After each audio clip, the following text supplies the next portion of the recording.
Pollutants in the air can make it tough for you to breathe and function, but pollutants can also affect your car's performance. It's the reason an air filter is standard equipment on internal combustion engines. The filter keeps dirt and particles out of the engine so it runs smoothly and gives good mileage. I wonder if that works for people. Trapping dust and grime is a dirty job, and it takes its toll. Air filters get clogged and have to be replaced regularly, so we need a steady supply. To make an air filter, an automated spool unwinds thick paper and feeds it between two rollers. Bumps on the rollers press indentations into the paper. The short vertical ones are spacers to help air flow through the filter. The long horizontal lines are the pre-fold creases. The rollers fold the paper along those lines as they push it out the other side. An automated counter keeps track of the folds because each filter will need to have approximately 75 pleats. Now a conveyor belt moves the paper to a circular blade. A steel bar holds the paper pack down while the blade slides on a motorized rail, slicing the paper at the correct number of folds.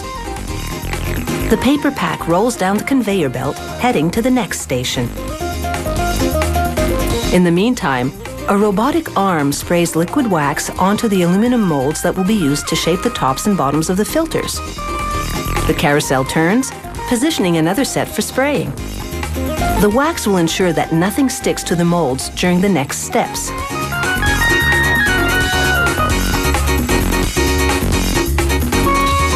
Now chrome-plated steel screens fall into a positioning tray. A robot picks them up with magnets, 2 at a time. It places them on the bottom mold for the filter. A platen or plate bearing 2 top molds flips forward on the carousel. The carousel turns, and remember the paper packs? A worker places one in each of those top molds.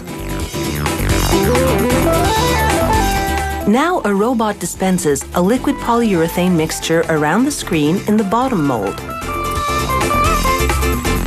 Then the automated platen flips back so that the top molds with the paper packs face down.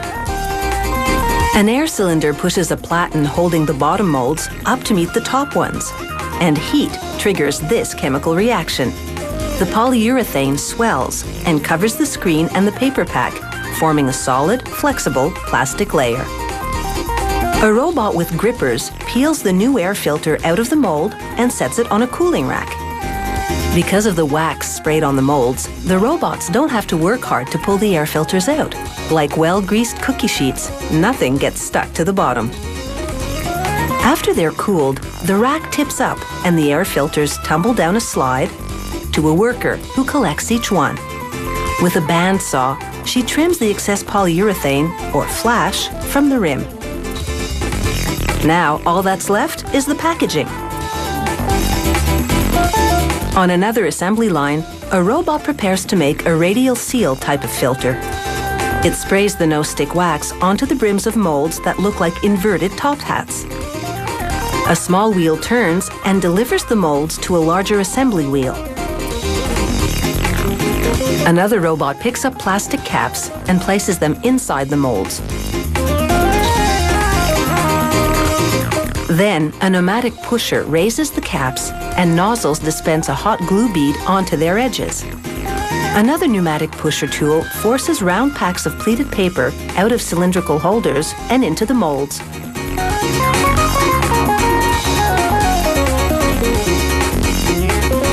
The big wheel keeps on turning, positioning the molds to receive more packs or tubes of filter paper. The wheel pushes the paper-filled molds onto a conveyor belt. And down the line, a robot pumps a polyurethane mix into the bottom mold for the filter.